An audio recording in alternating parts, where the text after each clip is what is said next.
United ক্লাবের পক্ষ থেকে যেসব কাজগুলো করতেছে ছেলেপিলে, আমরা দেখা যাচ্ছে গরিব মানুষ, এতগুলো কিছু কিনে খেতে পারবো না।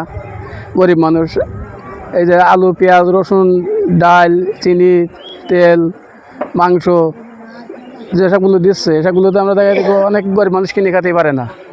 তো এই ছেলেপিলে যেগুলো কাজ করতেছে, এই কাজগুলো যদি এভাবে চালায় যায়, আমাদের মধ্যে গরিব মানুষ অনেকে সুস্থভাবে ঈদ কাটাতে পারবে। আমরা খুব অসহায় মানুষ, এই যুবক ছেলেরা আমাদের সহযোগিতা সহানুভূতি করে, বছরের ন্যায় আমরা একবার করে পাই।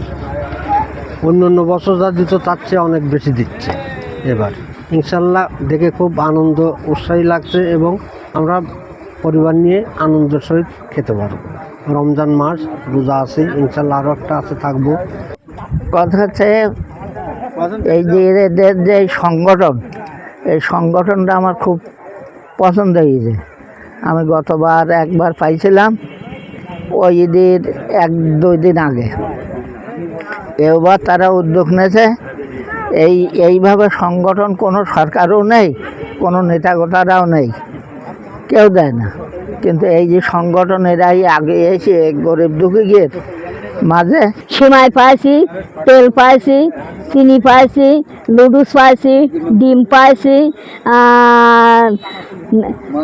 মাংস পাইছি। আর পাইয়ে আমরা একটু আনন্দিত আছি।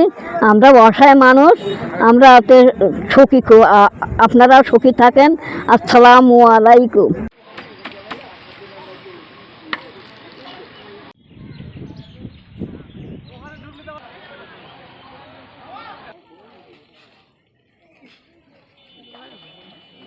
ডিলাইটেড ক্লাবের উদ্দেশ্য এই ছাত্র এবং যুব মিলে আমরা যে প্রোগ্রামটা করি, এই প্রোগ্রামের মাধ্যমে তাদেরকে মাদকমুক্ত একটি জীবন দান করা এবং পাশাপাশি একজন মানবিক মানুষ হিসেবে সমাজের বুকে তাদের প্রতিষ্ঠিত করা।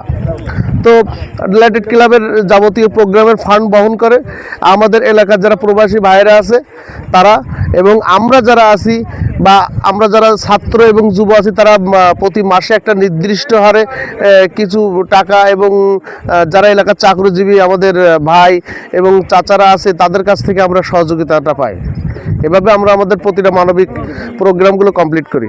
আমাদের রমজানের যে ত্যাগ এবং মাহাত্ম্যের শিক্ষা দেয়, এই শিক্ষাটা আমরা সকল বর্ণের মানুষ এবং সকল বয়সের মানুষের মাঝে একটা দৃষ্টান্ত উপস্থাপন করতে চাই, এবং আমার এলাকায় যারা অসহায় দুস্থ নারী এবং পুরুষ ভাইরা বোনেরা আছে তাদেরকে স্থায়ীভাবে স্বাবলম্বী করতে চাই।